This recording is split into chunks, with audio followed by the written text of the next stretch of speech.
read to the kids, show them some love. Just really put it in perspective for them early that the pack loves them, show them some love.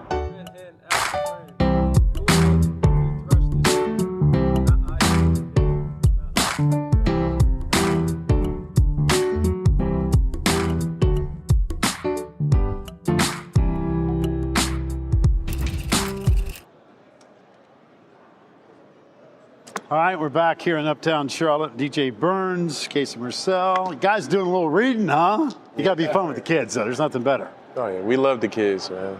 Yeah, they were awesome. It was great kind of going in the city and getting to know them. And, obviously, me and DJ, we're not from the Raleigh area, but just having the opportunity to go and see those guys, it was awesome. How did that get started? Just out of curiosity sake. That one was orchestrated by the coaching staff and our team, but we try to do little events like that and just go out and spread some love in the community. For us, it's more about people who don't get to come to our games, being able to interact with them. They watch them and they become fans, but they may not be fortunate enough to make it. So we just try to go out and spread that love. That's cool. Before we even turn to the basketball thing, something that you did with Ernest Ross was pretty cool. You guys set up a meet and greet this summer, yes, and you decided, hey, all the proceeds are going to go to the Boys and Girls Club in Raleigh.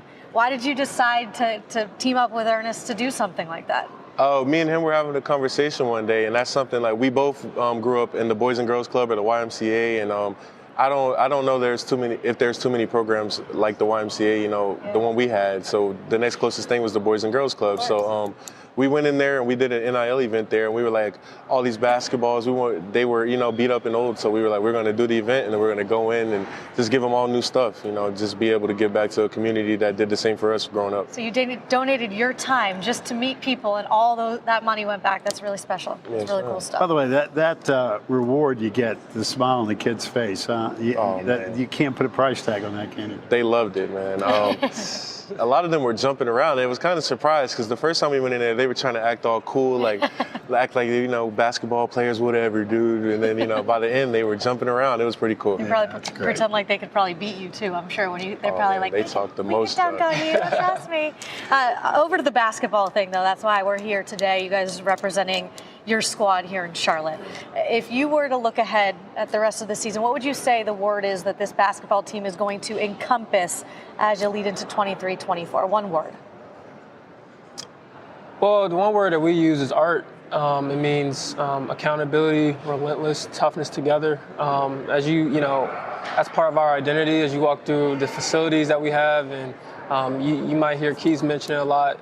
It's just trying to figure out who we are as a team, and that word is a word that kind of connects us, and through the good times and bad, we will always resort back to that word. So that kind of is the word that unites us and makes us one. We've always had a good time with your head coach. I can only imagine he's a great guy to play for. I mean, I know you got to put in the work, and he can be tough on you when it's time, but especially wins on the road, he always has a good time and a good story with all that stuff. What's it like playing for Kevin Keats? Because he just seems like a tremendous dude behind closed doors. I played for a lot of coaches, but I don't think there's ever been a coach that's more like personable as he is. I feel like if there's anything that I'm going through or that I need, he's the one coach that's made me feel the most comfortable being able to come to him with those things.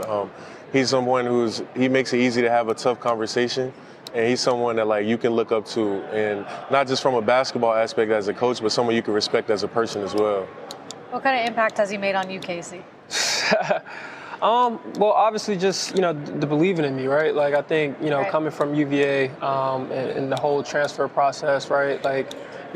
He was a guy who kind of took a risk, because my numbers and, my game wasn't as developed. So, he kind of took a risk and developed me in terms of, obviously with the shooting. I've seen, you've seen improvements in that area. So every year, I'm just trying to find an area that I can grow in, and he kind of emphasizes it and helps me grow in that area. Casey, we've seen so many players who have transferred from another ACC school now. It used to be taboo. Hey, you're going to transfer, it's going to be outside the footprint or somewhere else. Now it's so commonplace, especially with the transfer portal. Yep. Is it uncomfortable in some respects, or is it just hey, we all know each other? I'm just kind of curious about the universe of the player now, especially given how easy it is to get up and go to a different school. Yeah, like you said, it's part of the game now, right? Every team has that that challenge of, you know, having essentially a new roster come in. And, you know, now that that's part of the game, every team has been forced to kind of adapt. So as players, you've adapted. So, you know, if you do go and, you know, a player goes to, you know, choose another school, I mean, it's part of the game, and everyone's, you know, kind of used to the process of, you know, adjusting fast to a new culture, a new situation. You know, it's kind of funny. We talked to Brad Brownell earlier today, and you know, Clemson and NC State did swaps. It's almost, it's kind of like an NBA light in some respects. It's like on the waiver wire. Well, we'll take him. Hey, you take this guy. Down the road we go. But it is really kind of a unique for us. It's interesting because we follow the league, but for you guys, hey, you're out there with a front row seat, and it's kind of interesting to watch that whole transition take place. For sure, for sure. I know you've been walking around with these in your hand today. Yeah. You know he's got to bring the sunglasses now everywhere because they've just become part of you ever since last season. You came onto the scene with the glasses. Now you cannot part with them at all. How did you feel like, DJ, you evolved over the last year as a player and as a person? Honestly, I feel like Raleigh just kind of embraced me. In the beginning, you know, they didn't know what to expect, but once I came out and I was able to showcase how I'm going to be for them, I think it was easy to gravitate towards. And the opportunities that have opened up since then have been crazy, right? More than I could have ever asked for. And as a player, it's been motivating to know that there's a whole city behind you, and fans and a fan base like theirs is just ridiculous. You know, it's everything you would want as a player. As far as the schedule goes, we've talked to everybody today about the ACC SEC Challenge, which is something new and unique.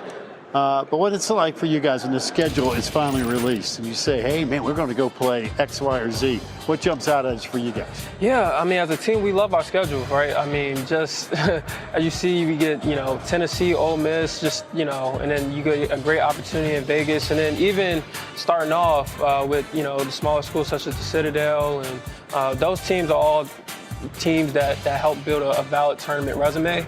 As you know, as you enter the ACC, like, you know, you want to have a valid non-conference to kind of always fall back on. So I mean, that's pretty much what propelled us to make it last year was our success in our non-conference. So where do you think NC State falls in the pecking order? What's your gut tell you about where you guys think you're going to be here? I don't think I'm a good person to answer that. It's okay to have some confidence. If you let me tell it, I don't feel like there's a game we should lose. Well, there you go. If we're going to play the way that we practice, and you know, with the culture that we're building this year and how we're redirecting things, I don't feel like there's a game we could lose. DJ, let me tell you something. Anybody wearing Pit Viper sunglasses during an interview, if you didn't say that, I would have smacked those things right off your head, my man. You got to have the attitude that, hey, I'm wearing these and we're not going to lose a game. That's exactly what you're supposed to say. So a lot of people will say, you know, no Terquavion Smith, no Jarkel Joyner, right? The backcourt is gone, at least those two. Yeah. What is this team going to look like then? If you were to describe, you guys have seen it behind closed doors, the way you're practicing, what's this team going to look like?